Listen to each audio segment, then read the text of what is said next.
ನಾಡಿನ ಜನತೆಗೆ ಸ್ವಾತಂತ್ರ್ಯ ದಿನಾಚರಣೆ ದೇಶದ ಭದ್ರತೆ ಮತ್ತು ಅಭಿವೃದ್ಧಿಗೆ ಬೆನ್ನೆಲುಬಾಗಿರುವ ಜೈ ಜವಾನ್ ಜೈ ಕಿಸಾನ್ ತತ್ವವನ್ನ ಸ್ಮರಿಸಿದ ಅವರು ವಿಶೇಷ ಸಂದೇಶ ಸಾರುತ್ತಾ ನಮ್ಮ ದೇಶದ ಗಡಿ ಕಾಯುತ್ತಾ ನಮಗಾಗಿ ಹಗಲಿರುಳು ನಿಸ್ವಾರ್ಥ ಸೇವೆ ಸಲ್ಲಿಸುತ್ತಿರುವ ವೀರ ಸೈನಿಕರ ತ್ಯಾಗ ಮತ್ತು ಬಲಿದಾನಕ್ಕೆ ನಾವೆಲ್ಲರೂ ಸದಾ ಚಿರಋಣಿಯಾಗಿರಬೇಕು. ಸೈನಿಕರ ಧೈರ್ಯ ಹಾಗೂ ಶೌರ್ಯದಿಂದಾಗಿ ಇಂದು ನಾವೆಲ್ಲರೂ ನೆಮ್ಮದಿಯಿಂದ ಉಸಿರಾಡುತ್ತಿದ್ದೇವೆ. ಅದೇ ರೀತಿ ಹೊಲ ಗದ್ದೆಗಳಲ್ಲಿ ಬೆವರು ಹರಿಸಿ ಇಡೀ ದೇಶಕ್ಕೆ ಅನ್ನ ನೀಡುವ ರೈತ ಬಾಂಧವರು ನಮ್ಮ ರಾಷ್ಟ್ರದ ನಿಜವಾದ ಶಕ್ತಿ. ರೈತರ ಅಭಿವೃದ್ಧಿ ಮತ್ತು ನೆಮ್ಮದಿಗೆ ದೇಶದ ನಿಜವಾದ ಪ್ರಗತಿ ಎಂದು ಶುಭ ಕೋರಿದರು.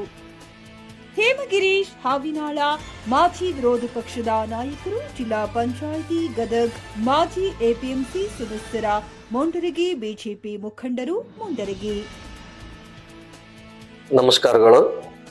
ಮೊಟ್ಟ ಮೊದಲನೇದಾಗಿ ತಮ್ಮೆಲ್ಲರಿಗೂ ನಮ್ಮ ಭಾರತ ದೇಶದ ಹೆಮ್ಮೆಯ 80ನೆಯ ಸ್ವಾತಂತ್ರ್ಯ ದಿನೋತ್ಸವದ ಹಾರ್ದಿಕ ಶುಭಾಶಯಗಳನ್ನು ಸಲ್ಲಿಸುತ್ತಾ, ನಮ್ಮ ದೇಶಕ್ಕೆ ಸ್ವಾತಂತ್ರ್ಯಕ್ಕಾಗಿ ಅನೇಕ ಮಹಾತ್ಮರು ಬಲಿದಾನ, ತ್ಯಾಗ, ನಿಷ್ಠೆ ಮತ್ತು ಹೋರಾಟವನ್ನು ಮಾಡಿ ತಮ್ಮ ರಕ್ತವನ್ನು ಈ ದೇಶಕ್ಕೆ ನೀಡಿದ್ದಾರೆ. ಅವರನ್ನೆಲ್ಲ ಸ್ಮರಿಸುತ್ತಾ ಈ ನಮ್ಮ ಭಾರತ ದೇಶದ ಅಭಿವೃದ್ಧಿಗಾಗಿ ಮತ್ತು ನಮ್ಮ ಭಾರತದಲ್ಲಿರ್ತಕ್ಕಂಥ ಎಲ್ಲರಿಗೂ ಸಮಾನತೆಗಾಗಿ ನಾವೆಲ್ಲರೂ ದೇಶಭಕ್ತಿಯಿಂದ ಶ್ರಮಿಸೋಣ ಅಂತ ಹೇಳ್ತಾ, ಅದೇ ರೀತಿ ಈ ಸಲ ಭೀಕರ ಬರಗಾಲ ಆವರಿಸಿದ್ದು ನಮ್ಮ ದೇಶದ ರೈತರು ಮತ್ತು ಸೈನಿಕರು, ನಮ್ಮ ದೇಶದ ಆಧಾರ ಸ್ತಂಭ ಅವರು.